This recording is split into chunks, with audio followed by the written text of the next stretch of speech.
Siang, saudara-saudara kekasih dalam Kristus Yesus, Jemaat Immanuel di Newtown. Saudara, kembali kami akan bersama-sama membaca firman Tuhan dan melihat apa fungsi dan kegunaannya bagi kami menurut kehendak Tuhan yang berguna bagi kita di dalam melayani Dia dan menjadi anaknya. Kali ini dari 2 Timotius 4 yang berbunyi, di hadapan Allah dan Kristus Yesus yang akan menghakimi orang yang hidup dan yang mati, aku berpesan dengan sungguh-sungguh kepadamu demi penyataannya dan demi kerajaannya. Beritakanlah firman, siap sedialah baik atau tidak baik waktunya, nyatakanlah apa yang salah, tegurlah dan nasihatlah dengan segala kesabaran dan pengajaran. Karena akan datang waktunya orang tidak dapat lagi menerima ajaran sehat, tapi mereka akan mengumpulkan guru-guru menurut kehendaknya untuk memuaskan keinginan telinganya. Mereka akan memalingkan telinganya dari kebenaran dan bukanya bagi dongeng. Tetapi kuasailah dirimu dalam segala hal, sabarlah menderita, lakukanlah pekerjaan pemberita Injil dan tunaikanlah tugas pelayananmu. Amin.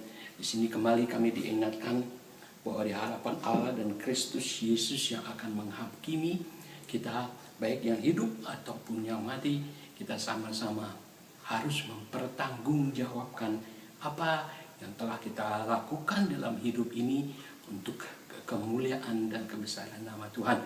Karena sebagaimana saudara ketahui, kita ini sebagai orang-orang yang percaya kepada Tuhan, hidup kita ini adalah untuk Dia, dan kita hidup pun karena Dia, yaitu di dalam 1 Korintus 8. Ya, jadi ini adalah hal yang sangat penting dalam hidup kita. Apa yang pernah kita lakukan atau yang telah kita lakukan.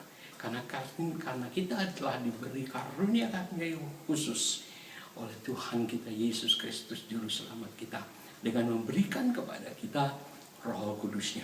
Sebagaimana sering saya katakan bahwa kita dibantu, ditolong oleh Roh Kudus untuk memampukan kita mencapai apa yang Tuhan inginkan di dalam kehidupan kita sesuai kehendak-Nya. Karena seringkali selalu kita berkata bahwa kita selalu ingin melakukan apa, segala sesuatu yang kita inginkan, dan kita tidak mengetahui apa itu kehendak Tuhan atau tidak.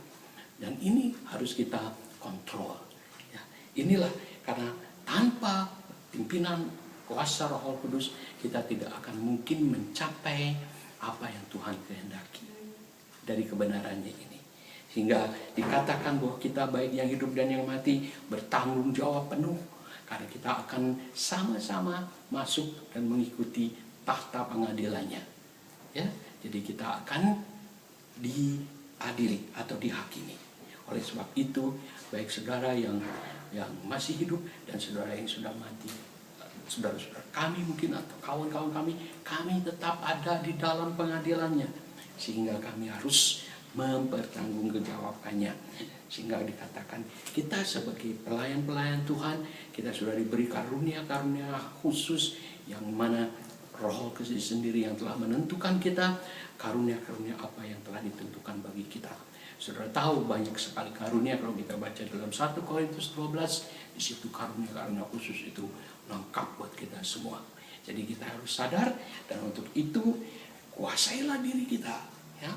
Dan dalam segala kita harus sabar dalam penderitaan kita, dan kita lakukan penderitaan penginjilan ini dengan setia sesuai dengan pelayanan kita.